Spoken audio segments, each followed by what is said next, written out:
భారతీయ జనతా పార్టీకి మీరు ఓటు వేయాలి, ఎందుకు ఓటు వేయాలని చెప్పి కూడా ప్రశ్నను కూడా మేమే అడిగి మోడీ ఏం చేసిందని చెప్పి మీరు ఓటేస్తారు అని చెప్పి అడగడం కూడా మేమే అడిగి ప్రజల నుంచి తెలుసుకొని మేము ఇది చేస్తున్నాం. కరోనా టైంలో మాకు వ్యాక్సిన్ ఇవ్వడం, ఈ దేశ రక్షణలో గత 50 సంవత్సరాలు పరిపాలించినటువంటి కాంగ్రెస్ ప్రభుత్వంలో కానీ, అంతకుముందు ఉన్నటువంటి ఒక యూపీఏ ప్రభుత్వంలో కానీ ఎన్నడూ లేనటువంటి ఒక విధంగా ప్రపంచ దేశాలతోని అన్ని దేశాలను కూడా కలుపుకుంటూ రాబోయే రోజుల్లో ప్రపంచానికి ఆదర్శమైనటువంటి ఒక దేశంగా తీర్చిదిద్దడంలో ఆయన పాత్ర ఎంతైనా ఉంది.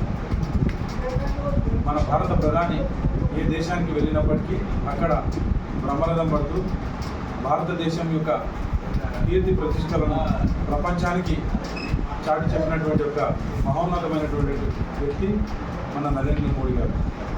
అదేవిధంగా ఆయన యొక్క పంపించినటువంటి ఒక పార్లమెంట్ అభ్యర్థి కొండా విశ్వేశ్వరరెడ్డి గారిని అభ్యర్థులను ఎంపిక చేయడంలో కూడా భారతీయ జనతా పార్టీ నీతివంతులైనటువంటి నిజాయితీ పరులైనటువంటి యొక్క అభ్యర్థులను ఎంపిక చేసి జాబితాను విడుదల చేయడం జరిగింది. అందులో మన పార్లమెంట్ చేవెళ్ళ పార్లమెంట్ ఏదైతే ఉందో ఆ చేవెళ్ళ పార్లమెంట్ అభ్యర్థి మన రాష్ట్రంలోనే ధనికుడైనప్పటికీ ఎక్కడ కూడా అవినీతిగా సంపాదించినటువంటి ఒక్క రూపాయి కూడా ఆయన సంపాదించలేదు.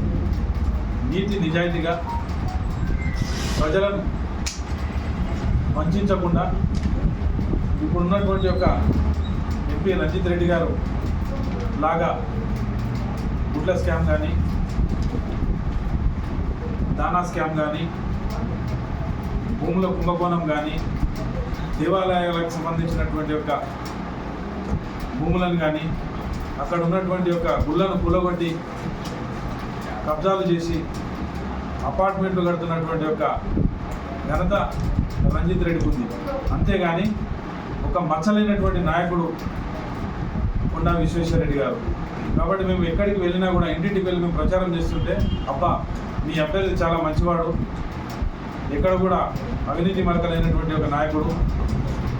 రెండవది ఏంటంటే మేము ఈసారి ఖచ్చితంగా దేశం కోసం, ధర్మం కోసం గత 500 సంవత్సరాల నుంచి ఎదురు చూస్తున్నటువంటి యొక్క మన యొక్క హిందువులు